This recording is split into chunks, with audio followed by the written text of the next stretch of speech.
Hello students, welcome to magnet brains. हम अपने previous video में आपको स्पर्श के 2 पार्ट समझा चुके हैं। अब हम स्पर्श के तीसरे पार्ट यानी बिहारी जी के दोहे पे आ गए हैं। सबसे पहले हम बिहारी जी के बारे में जानते हैं। बिहारी जी का जन्म 1595 के करीब में हुआ था। इन्होंने जो रचनाएं करी, जितने भी दोहे लिखे हैं, इन्होंने सिर्फ एक बुक यानी सतसई में संग्रहित हैं। इनके करीबन 700 दोहे हैं जो सतसई में संग्रहित हैं। तो अब यहाँ पर हम बिहारी जी के दोहों को पढ़ना शुरू करेंगे और उनके अर्थों को समझेंगे कि वो क्या कहते हैं। तो पहला दोहा हमारा क्या है? सोहत ओढ़े पीत पट श्याम सलोने गात, मानो नील पड़ी सैल पर आपत पर हूं प्रताप। यहाँ पर क्या श्री कृष्ण की सुंदरता का वर्णन कर रहे हैं बिहारी जी। क्या कहते हैं? सोहत ओढ़े पीत पट, यानी बोलते हैं श्री कृष्ण ने पीले वस्त्रों को धारण कर रखा है।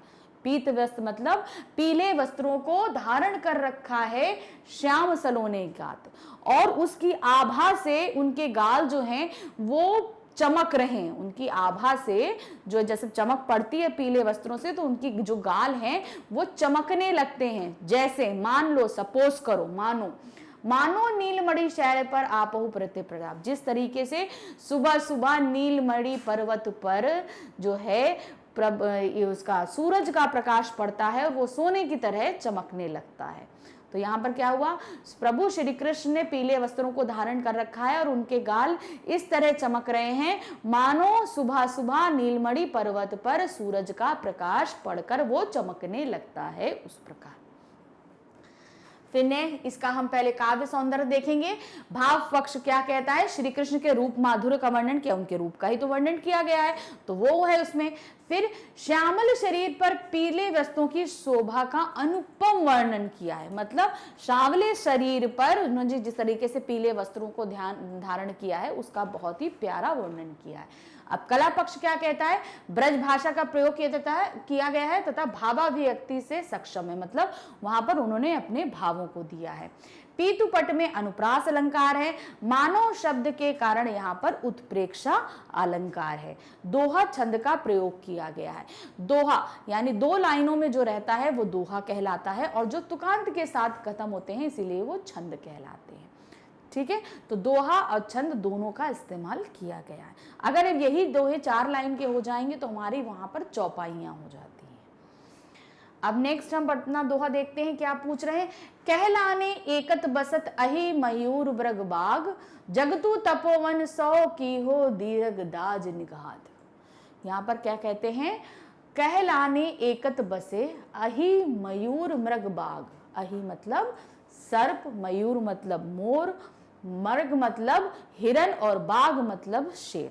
कहते हैं जब भीषण गर्मी पड़ने लगती है, जब जंगल में भीषण गर्मी पड़ने लगती है और पानी के स्रोत कम हो जाते हैं, तो ये सभी जानवर एक साथ रहने लगते हैं। ये सभी जानवर एक साथ रहने लगते हैं।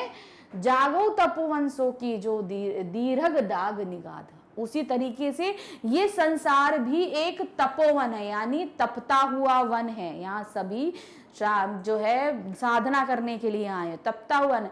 उसी प्रकार हमें भी यहाँ पर मिलजुल कर ही रहना चाहिए। जिस प्रकार बाघ मयूर सब साथ रह सकते हैं, उसी प्रकार हमें भी इस तपोवन यानी तपते हुए संसार में हमें भी एक साथ मिलजुल कर रहना चाहिए। अब इसका काव्य सौंदर्य देखते हैं। क्या कह रहे हैं? ग्रीष्म ऋतु की भीषणता बताइए। गर्मी में सभी जानवर एक साथ रहने पड़ते हैं, तो उसका बहुत ही अच्छा वर्णन किया है। ग्रीष्म ऋतु का जीव जंतुओं पर पड़ने वाला अनुपम प्रभाव भी बताया है, कि यानी कि जब ग्रीष्म ऋतु आ जाती है, गर्मी हो जाती है, तो उनपे क्या प्रभाव पड़ता है, इस चीज को बताया गया। ब्रज भाषा का सहज एवं सरल प्रयोग है। मृग मयूर दीर्घ दाग में अनुप्रास अलंकार है। इसमें दोहा छंद का प्रयोग किया गया है। नेक्स्ट आते हैं हम।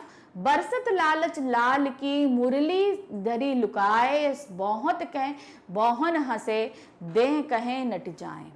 यहाँ पर श्री कृष्ण और राधा के प्यार का बड़ा अच्छा वर्णन है।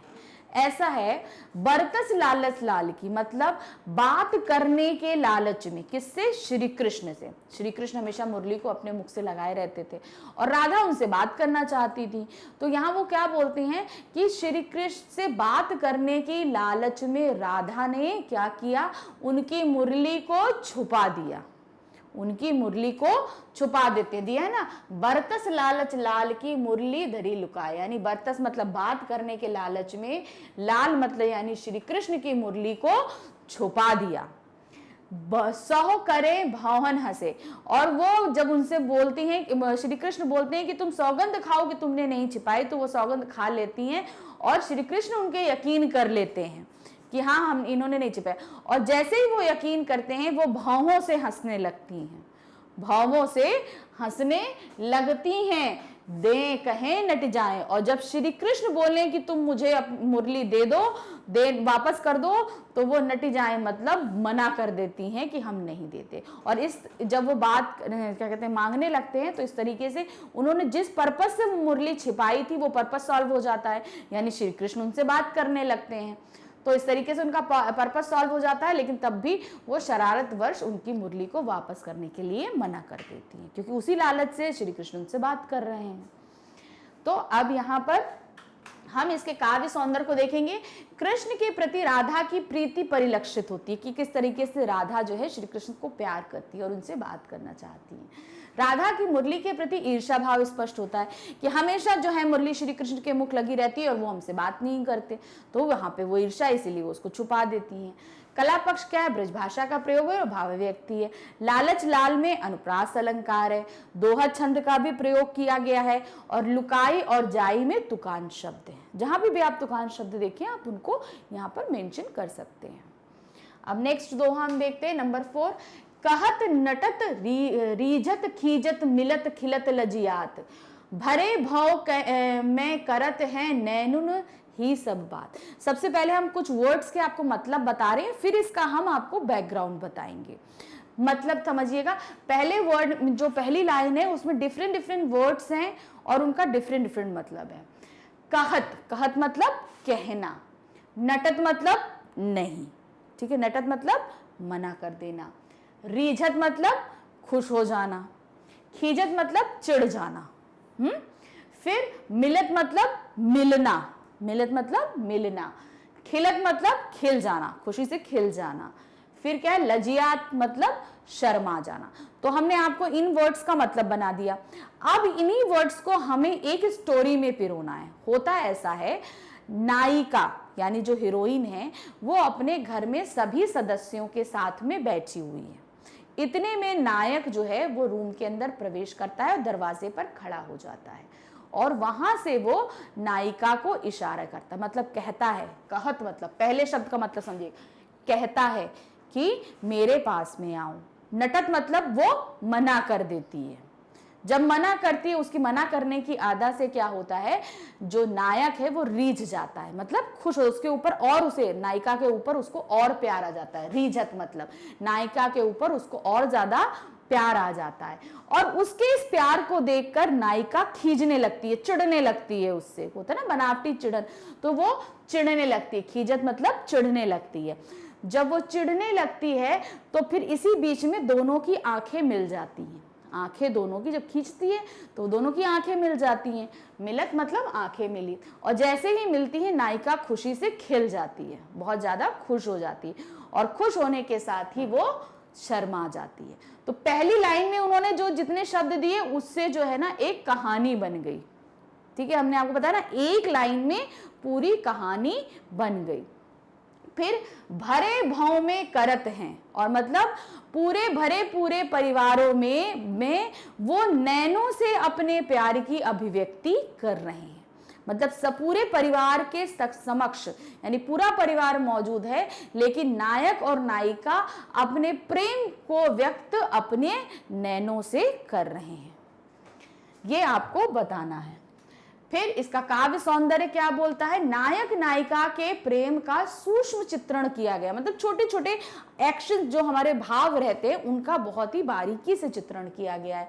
प्रेम की व्यवस्थाओं का भी वर्णन किया गया है, अवस्थाओं का भी वर्णन किया है कि क्या क्या अवस्थाएं होती हैं, कहते हैं, रूठते हैं, रिझते हैं, शर्माते हैं, खुश हो जाते हैं, तो सभी अवस्थाओं का वहां पर वर्णन है। फिर कला पक्ष क्या बोलता है, इनका ब्रज भाषा का प्रयोग है, भाषा में बहुत प्रभावोत्व है, मतलब बहुत कम शब्दों ने उन्होंने बहुत लंबी स्टोरी व्यक्त करी है, प्रभाव उत्पन्न किया है।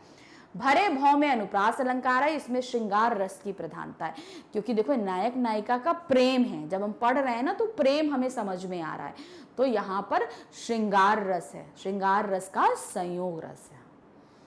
फिर दोहा छंद का प्रयोग है तथा प्रथम प्रकृति में धन्यात्मकता है। धन्यात्मक मतलब बहुत ही टुकड़े टुकड़े वर्ड से आपको लंबी स्टोरी बताई है, ध्यान से पढ़ने के लिए आपसे उस चीज को बोला गया है। नेक्स्ट दोहा हमारा कह रहा है नंबर 5, बैठी रही अति सघन वन में पैठी सदन तन माहे, देहि दोपहरी जेठ की छाऊं चहती छाए। क्या हुआ, अब यहाँ पर जेठ माह की भीषण गर्मी का वर्णन किया गया है। क्या हुआ, नायिका जो नायिका हीरोइन है, वो इतनी गर्मी से परेशान है कि वो इस जेठ की गर्मी में चुपचाप अपने घर में बैठी हुई है, लेकिन वो सघन वन में जाना चाहती है, बहुत ही घने वन में जाना चाहती है, जहां पर पेड़ों और लताओं की ठंडक उसके देह को शीतलता प्रदान करे। सिर्फ यही दिया कि क्या देखी दोपहरी जेठ की, और दोपहरी जेठ की दोपहरी में वो सघन जंगल में जाना जाना चाहती है, सघन घने जंगल में, जहां पर पेड़ों और लताओं की ठंडक उसको प्राप्त हो सके। सिर्फ इतना है इसमें, और कुछ नहीं है। इसमें क्या दिया, जेठ मास की गर्मी का जीवंत वर्णन दिया है कि कितनी गर्मी होती है, गर्मी की भीषणता पर प्रकाश डाला है। कला पक्ष क्या है, ब्रजभाषा का प्रयोग है, भाषा सहज और सरल होने के साथ साथ प्रभाव उत्पन्न करती है, हमें उस गर्मी का एहसास दिलाती है जेठ माह की। फिर देखी दोपहरिया में अनुप्रास अलंकार है, सदन तन में रूपक अलंकार है। तन देखो आपका दिया है तन और सदन, तन हमारा शरीर संज्ञा है और सदन मतलब वो घर बताया है, किसका, गर्मी का घर बताया, तो तन के साथ ही विशेषण शब्द इस्तेमाल किया गया है, तो यहाँ पर रूपक अलंकार है। बोहा छंद का प्रयोग हुआ है तथा माह छा में तुकांत है, तो शब्द पढ़ रहे हैं तो माह और छा में आपको तुकांत शब्दों का इस्तेमाल मिलता है। अब नंबर 6 दोहा हमारा क्या होता है, कागज पर लिखत न बनत कहत संदेश उलझात। अब यहाँ पर क्या है, नायक और नायिका में विरह हो गया है, मतलब वो दोनों जुदा हैं, एक दूसरे से बहुत दूर हैं।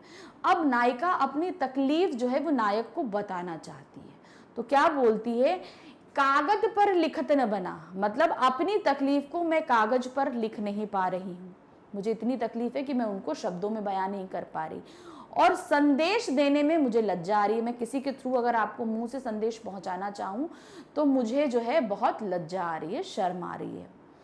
फिर कहे हैं सबहु तेरो ही हो, मतलब मेरा हृदय और तुम्हारा हृदय तो सेम ही है, मुझे कहने की क्या आवश्यकता है, मेरा हृदय और तुम्हारा हृदय तो सेम ही है, मुझे कहने की क्या आवश्यकता है, तुम तो मेरा हृदय ऐसे ही पढ़ लोगे, उसमें तुम मुझे कुछ कहने या किसी से संदेश पहुंचाने की कोई भी आवश्यकता नहीं है।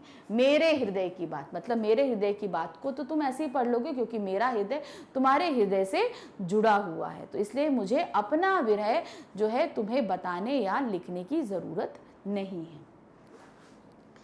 फिर इसका काव्य सौंदर्य क्या कहता है, इसमें विरह अवस्था का अवकुल फलता का जीवंत वर्णन है, मतलब विरह इतना ज्यादा है कि उसको लिखा भी नहीं जा रहा है।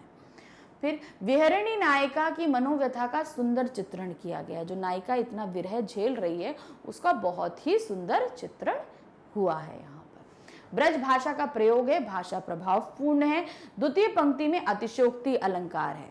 अतिशयोक्ति मतलब बहुत ज्यादा बढ़ा चढ़ा के कहना, क्या ना बोला उन्होंने, मेरा हृदय तुम्हारे हृदय से जुड़ा है, तो यहाँ जुड़ा होना तो पॉसिबल ही नहीं है, यानी कि बहुत ज्यादा बढ़ा चढ़ा के बोला गया है, इसलिए यहाँ पर अतिशयोक्ति अलंकार है।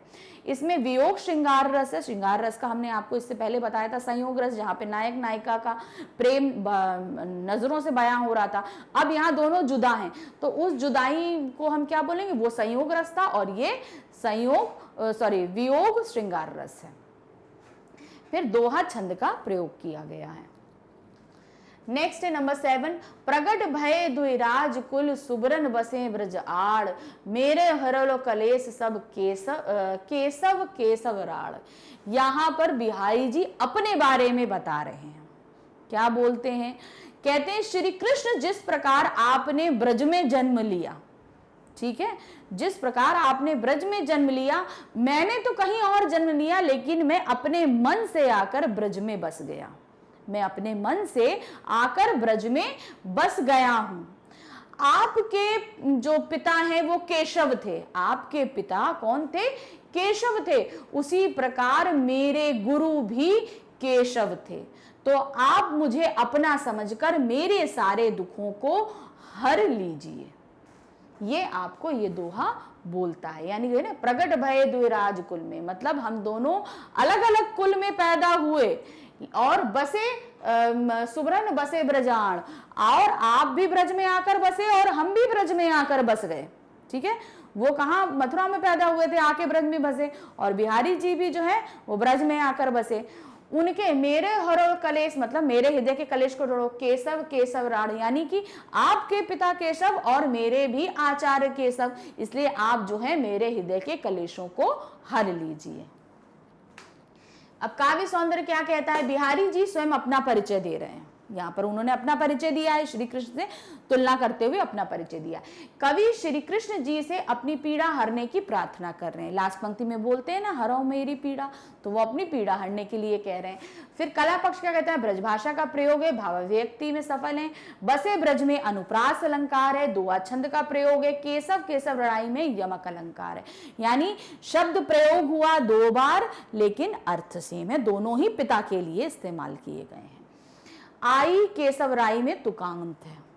तो इस तरीके से हम अपना भाव स्पष्ट किया। अब हमारा आखिरी दोहा आता है, क्या, जप माल छापे तिलक सरय न एको काम, मन कांचे नाचे बुथुआ साचे राचे राम। यहां पर क्या मतलब इन्होंने बताया, जप माला, लोग क्या करते हैं, प्रभु के पास आने के लिए माला जपते हैं, तिलक धारण करते हैं, अपने शरीर में प्रभु का नाम लिखते हैं कि इससे हमें प्रभु मिल जाएंगे। तो ये सब क्या है, बाह्य आडंबर है, दिखावा है, ये सब बाह्य दिखावा है। इन सब से ईश्वर प्राप्त नहीं होता, इन सब बाह्य दिखावों से ईश्वर की प्राप्ति नहीं होती कि आप माला जपो, तिलक लगा लो, ईश्वर के नाम के कपड़े पहन लो, या शरीर में ईश्वर का नाम गुदवा लो। इन सब चीजों से ईश्वर की प्राप्ति नहीं होती। ये सभी बाह्य आडंबर, आडंबर का मतलब दिखावा, ये सभी बाह्य आडंबर हैं। मन कांचे नाचे बुथा, यानी मन हमारा कांच के समान होता है। इसमें अगर हमने ईश्वर को रख लिया, अगर हमने इस हृदय में ईश्वर को रख लिया, साचे राचे राम, और उसी समय हमें सच्चे रूप में प्रभु की प्राप्ति हो जाएगी। यानी इस कांच रूपी हृदय में जब हम ईश्वर को रख लेंगे तो हमें सच्चे रूप में प्रभु राम यानी ईश्वर की प्राप्ति हो जाएगी। इसका काव्य सौंदर्य क्या कहता है हमसे, कवि ने बाह्य आडंबरों का खंडन किया है, मतलब वो ये कहते हैं आपको ये आडंबर करने की जरूरत नहीं। खंडन मतलब मना किया, इन सब चीजें हमें नहीं करनी चाहिए। सच्ची भक्ति से ही ईश्वर प्राप्त होता है, मतलब जब सच्चे मन से हम ईश्वर को प्राप्त अपने मन में बसा लेंगे तभी हमें ईश्वर प्राप्त होंगे। यह तत्व उजागर किया है। कला पक्ष क्या कह रहा है, ब्रज भाषा का सहज एवं सरल प्रयोग किया गया है। साचे रामू में अनुप्रास अलंकार है, बोहा छंद का प्रयोग है, और कामू रामू में तुकांत पद मिलते हैं। जहां भी आपको तुकांत मिले हमेशा उनको आप मेंशन कर दीजिए। इस तरीके से मैंने बिहारी जी के 8 दोहे आपको बहुत अच्छी तरीके से समझा दिए। आई थिंक आपको बहुत अच्छे से समझ में भी आया होगा, और हमारे नेक्स्ट वीडियो का वेट करिए जिसमें हम इसी पाठ के प्रश्नोत्तर को आपको समझाएंगे। Thank you, bye bye.